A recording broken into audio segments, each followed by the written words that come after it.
एक बात अपने जीवन में उतार कर रखना, कभी जिंदगी में अगर कभी ऐसा योग लगे, आ गया शरद पूर्णिमा की रात्रि, बड़े से बड़ी बीमारियां, बड़े से बड़े रोग, बड़े से बड़े बड़े कष्ट इस शरद पूर्णिमा की रात्रि को छूट जाएंगे। आप हाथ का ठेला लगा रहे हो, सब्जी का ठेला लगा रहे हो, फल का ठेला लगा रहे हो, धक्के की जिंदगी जी रहे हो, दरवाजे पर बैठे हो, कहीं ना कहीं तुम दास्य भाव की जिंदगी जी रहे हो, तकलीफ में जिंदगी जी रहे हो, बहुत दुख की जिंदगी जी रहे हो, बहुत कष्ट की जिंदगी जी रहे हो, उनसे केवल निवेदन करूंगा, कार्तिक के महीने में पूर्णिमा से पूर्णिमा के बीच में जो सोमवार पड़े, प्रदोष पड़े, शिवरात्रि पड़े, प्रयास करना, अगर बहुत कष्ट की जिंदगी चल रही हो तो शिवरात्रि, प्रदोष और जितने सोमवार पड़ रहे हो कार्तिक में 4-5 जो सोमवार पड़े, उसमें एक बेलपत्र अशोक सुंदरी वाली जगह पर और शमी पत्र देवाधिदेव महादेव के ऊपर, ये 2 जगह पर अवश्य चढ़ा। एक महीने में जितने सोमवार पड़ जाएं और प्रदोष पड़े और मासिक शिवरात्रि पड़े, उसमें अवश्य चढ़ा। बेलपत्र कहाँ चढ़ाना है? जम के बोलो जरा। अशोक सुंदरी की जगह। और शमी पत्र कहाँ चढ़ाना है? देवाधिदेव महादेव के ऊपर।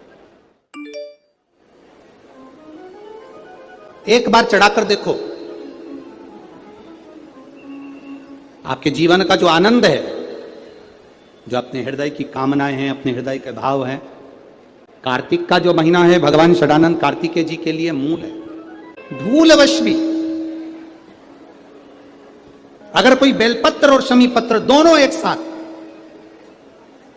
आपकी बहन अशोक सुंदरी और आपके पिता देवाधिदेव महादेव को शमी पत्र जो समर्पित कर देगा, षडानंद कार्तिकेय, इस कार्तिक के महीने में देवाधिदेव महादेव कहते हैं उसके यहां कुबेर का भंडार शिव भर देते हैं। एक शमी पत्र, फिर समझिएगा, ये जो बेलपत्र है ये आप समर्पित करेंगे अशोक सुंदरी वाली जगह पर। कहां समर्पित करेंगे? अशोक सुंदरी की जगह। और शमी पत्र आप समर्पित करेंगे देवाधिदेव महादेव के ऊपर। बस इसमें एक चीज का स्मरण अपने को करना है, जब अपन अशोक सुंदरी की जगह पर बेलपत्र चढ़ाएंगे तो ये डंडी का जो मुख है ये महादेव के जो खाली स्थान है, खाली वाली जगह, उसी ओर होगा। शमी पत्र की जो डंडी का मुख है इसी की ओर, जिस ओर तुमने बेलपत्र चढ़ाया है उसी ओर शमी पत्र की भी डंडी का मुख उसी ओर होगा। जहां पर आप बेलपत्र की डंडी का मुख रख रहे हैं उसी ओर शमी पत्र की डंडी का भी मुख उसी ओर होगा। तो देवाधिदेव महादेव भगवान शंकर, जब कभी लगे आपके जीवन में कि मेरे कष्ट का जीवन चल रहा है, कष्ट का, एक बेलपत्र अशोक सुंदरी वाली जगह पर इस डंडी का मुख शिवलिंग की ओर हो। किस ओर हो? बोलते जाओ जरा जल्दी जल्दी। शिवलिंग की ओर, अशोक सुंदरी वाली जगह, डंडी का मुख शिवलिंग की ओर। एक बेलपत्र शिवलिंग के ऊपर जिसका डंडी का मुख, तुम अगर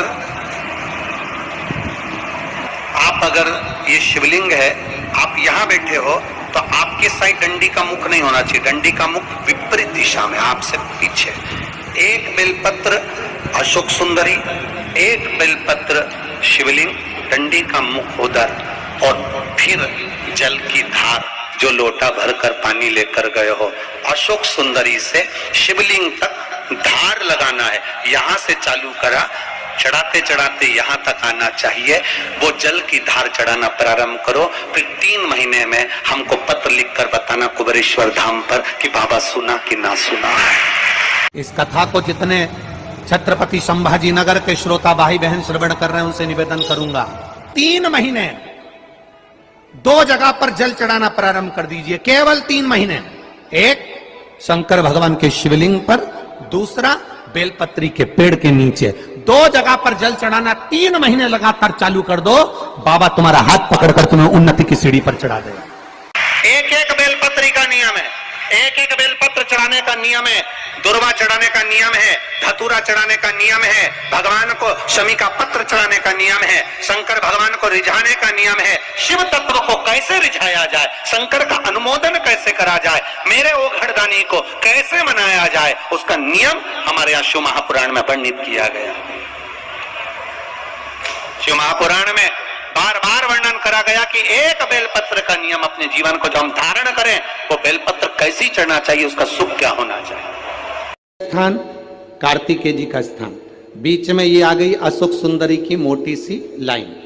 अशोक सुंदरी की लाइन जहां खत्म होती है, वहां से जो शिवलिंग रखा, इसके बीच की जो जगह है, ये जो बीच में अशोक सुंदरी के स्थान से लेकर शिवलिंग के स्थान के बीच में जो खाली जगह है, ये 64 योगनियां, अष्ट सिद्धियां, नवनिधियां, सब कुछ मेरे देवाधिदेव महादेव ने माता पार्वती को अपने चित्तवृत्ति के साथ यहां अनुमति प्रदान कर रखी है। वहां का स्पर्श,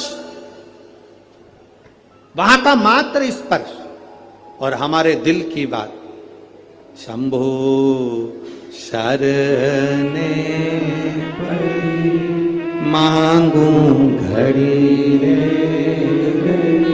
दो, हमें सुख देता स्थान का स्पर्श। श्री शिवाय नमस्तुभ्यम, सब बोलिए एक बार जमकर, श्री शिवाय नमस्तुभ्यम। प्रैक्टिकल जरूर करना, कहीं सियोर वाला महाराज झूठ तो नहीं बोल रहा। शास्त्रों की बातें हमारे जीवन में हमें सुख प्रदान करे, इसलिए इस भाव का आनंद करते हुए आज चैनल को सब्सक्राइब जरूर करें।